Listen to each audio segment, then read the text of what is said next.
हर हर महादेव दोस्तों, आप सभी का स्वागत करती हूँ अपने YouTube चैनल में। कैसे हो आप सब, ये बताने के लिए कमेंट में हर हर महादेव अवश्य रूप से लिखेगा। सावन महीने की आपको अनंत हार्दिक शुभकामनाएं। तो देखिए, आज की जो वीडियो है वो है सावन सोमवार की पूजा विधि लेकर आई हूँ। सावन के सोमवार में किस प्रकार आप पूजा कर सकते हैं घर पर। तो चलिए वीडियो शुरू करते हैं। तो सावन के सोमवार में सबसे पहले आपको एक पाटल ले लें। चाहे तो आप अपने घर के मंदिर में भी पूजा कर सकते हैं। अलग से चौकी लगाकर भी सावन की पूजा, आप सावन सोमवार की व्रत की पूजा कर सकते हैं। तो यहाँ पर मैंने अक्षत का आसन देते हुए यहाँ पर मैंने ग्रीन कलर का कपड़ा बिछाया है। आप चाहे तो लाइट पिंक कलर का कपड़ा भी बिछा सकते हैं चौकी पर या मंदिर में। यहाँ पर फिर फ़ोटो को स्थापना मैंने कर दी है। उसके बाद सबसे पहले शिवलिंग का अभिषेक करने के लिए एक पात्र लेंगे। पात्र साफ स्वच्छ होना चाहिए, इस बात का आपको ध्यान रखें। उसके बाद एक ओम बनाया है सबसे पहले। उसके बाद बेलपत्र रखा है। बेलपत्र का आसन देते हुए शिवलिंग को विराजमान किया है। अगर आपके पास शिवलिंग नहीं है तो आप पार्थिव शिवलिंग की भी पूजा कर सकते हैं। अगर आपके पास नंदी जी या त्रिशूल नहीं है तो कोई बात नहीं, केवल आप पार्थिव शिवलिंग बनाकर भी पूजा कर सकते हैं। उसके बाद यहाँ पर अभिषेक करने की व्यवस्था की है। तो आप इस पंचामृत से भी अभिषेक कर सकते हैं या कच्चे दूध में काला तिल मिलाकर भी आप अभिषेक कर सकते हैं। इतना ध्यान रखें अभिषेक करते वक्त जो धार होती है वो पतली से पतली, जितना पतली आप धार बना सकें। अगर आपके पास श्रृंगी है तो श्रृंगी से आप अभिषेक अवश्य रूप से सावन के महीने में शिवलिंग का किया कीजिए। तो यहाँ पर पहले फिर शुद्धोदक स्नान भी मैंने करा दिया है। दूध का स्नान कराने के बाद भगवान को, अब देखिए सावन के महीने में जो सोमवार व्रत रखा जाता है, कई लोग 16 सोमवार का भी व्रत प्रारंभ करते हैं। सावन के सोमवार के व्रत से कई लोग केवल सावन व्रत रखते हैं। तो अगर आप 16 सोमवार का व्रत करना चाहते हैं तो आप सावन सोमवार से व्रत शुरू कर सकते हैं। तो यहाँ पर सबसे पहले यहाँ पर देखिए, फिर स्नान कराने पर पोंछ कर अच्छे से इत्र लगाकर मैंने आसन देकर विराजमान कर लिया है शिवलिंग को, नंदी जी को। शिवलिंग जब भी स्थापित करें तो उसका जो जलहरी का जो मुख होता है वो उत्तर की दिशा में रखें और सामने ठीक नंदी जी रखें और इधर त्रिशूल रखें। उसके बाद जो फ़ोटो और पुस्तक को भी मैंने आसन देकर स्थापित कर दिया है। मानसिक स्नान करा दिया है। फ़ोटो, अगर आपके पास प्रतिमा है तो उनको भी पंचामृत से कच्चे दूध से स्नान कराएं। तिलक करें, चंदन का तिलक करें, अक्षत चढ़ाएं। सबसे पहले यहाँ पर मैंने गणेश जी की पूजा की है। तो गणेश जी को चंदन का तिलक लगाया, अक्षत चढ़ाया, पुष्प चढ़ाया। उसके बाद दूर्वा जरूर चढ़ाएं गणेश जी को। फिर उसके बाद करेंगे हम शिवलिंग की पूजा। चंदन का तिलक करेंगे, त्रिपुंड बनाएंगे। त्रिपुंड भगवान भोलेनाथ पर, शिवलिंग पर आपको ज़रूर बनाना चाहिए। तो यहाँ पर देखिए, कई लोग जो सोमवार का व्रत रखते हैं वो मनोकामना पूर्ति के लिए रखते हैं।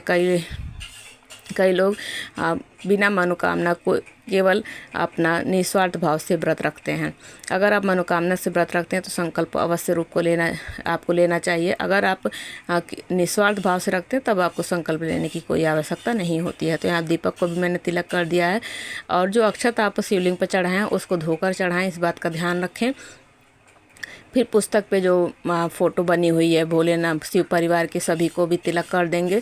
अक्षत समर्पित कर दिया है मैंने। अब माता गौरा जी को सिंदूर ज़रूर चढ़ाएं।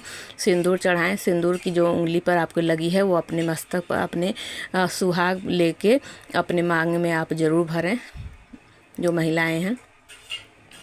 उसके बाद वस्त्र रूपी यहाँ पर मैंने कलावा समर्पित किया है। कलावे पर आप इत्र लगा सकते हैं अगर पहले आपने इत्र नहीं लगाया। इसके बाद मैंने काला तिल समर्पित किया है और जो काला तिल है थोड़ा सा आप दीपक में भी डाल दें। उसके बाद पुष्प, देखिए पूरे सावन अपराजिता का अगर आपको फूल मिल जाता है तो आप डेली आपको ज़रूर चढ़ाना चाहिए। और यहाँ पर मुझे शमी पुष्प भी मिल गया है। बहुत ही सौभाग्य की बात है, शमी पुष्प जल्दी मिलता नहीं है। यहाँ पर फिर माता गौरा को गुलाब का पुष्प समर्पित किया है मैंने। और एक मंत्र का आप पूरे सावन जप कर सकते हैं। अगर आप सांब सदाशिव, देखिए ओम नमः शिवाय जो मंत्र है उसका जाप गुरु मंत्र लेने के बाद ही, गुरु दीक्षा लेने के बाद इस मंत्र का जाप किया जाता है। बहुत ही गुप्त मंत्र है। तो सांब सदाशिव का मंत्र आप जाप कर सकते हैं। इससे माता और भगवान भोलेनाथ दोनों प्रसन्न होते हैं। उसके बाद भगवान को दुर्वा समर्पित की शिवलिंग पर। देखिए कई लोग कहते हैं दुर्वा नहीं समर्पित की जाती है, समर्पित की जाती है दुर्वा। और जो बेलपत्र पर राम नाम लिखकर भी समर्पित कर सकते हैं। ये देखिए ना, हर श्रृंगार का पत्ता है, हर श्रृंगार पुष्प भगवान को बहुत ही प्रिय है, लेकिन वो मेरे को नहीं मिल पाया था। मैंने पत्ता ही समर्पित कर दिया। उसके बाद समीपत्र समर्पित किया, भांग समर्पित किया, जितना भी आपको मिल जाए। यहाँ पर समीपत्र भी समर्पित किया, भांग मिल गया लेकिन धतूरा नहीं मिल पाया। आकड़े का फूल मिल जाए, धतूरा मिल जाए, मंदार का पुष्प मिल जाए तो आप मंदार का पुष्प मिल जाए वो भी आप समर्पित कर सकते हैं। तो यहाँ पर उसके बाद माता को सभी यहाँ पर जो फोटो में भी आप समीपत्र, पुष्प, बेलपत्र सभी समर्पित कीजिए शिव भगवान को। उसके बाद यहाँ पर मैंने अभ्रक, जो पूरा श्रृंगार जब हो जाता है तो अभ्रक का चढ़ाया जाता है शिवलिंग पर, तो अभ्रक से श्रृंगार किया जाता है। तो अभ्रक भी मैंने चढ़ा दिया है। बहुत चमकीला सा पदार्थ होता है वो, आप किसी पूजा पे दुकान पे जाएंगे तो मिल जाएगा। उसके बाद मौसमी फल आप समर्पित कीजिए। उसके बाद भोलेनाथ जी को सफ़ेद रंग की मिठाई का भोग लगाइए। उसमें अगर आप मिठाई नहीं है तो बतासे का भी भोग लगा सकते हैं। माता गौरा को श्रृंगार ज़रूर आप समर्पित कीजिए, चाहे पहले पर, अगर मासिक धर्म में है, पहले सोमवार नहीं आप चढ़ा पा रही हैं माता गौरा को तो कोई बात नहीं, किसी भी सोमवार को आप चढ़ा सकती हैं, या तो आखिरी सोमवार को भी आप चढ़ा सकती हैं। उसके बाद सोमवार हाथ में पुष्प और अक्षत लेकर सोमवार व्रत की कथा आपको पढ़नी चाहिए। सुन भी सकते हैं, पढ़ भी सकते हैं। उसके बाद शिव चालीसा का पाठ कर, शिव तांडव स्तोत्र का पाठ कर सकते हैं, शिव चालीसा का दरिद्र नाशक स्तोत्र का पाठ कर सकते हैं, जो भी आप पाठ करना चाहते हैं। उसके बाद भगवान की, भोलेनाथ की कपूर से आरती करेंगे, आरती को ठंडा करेंगे, भगवान को आरती देंगे और समस्त परिवार को आरती देंगे।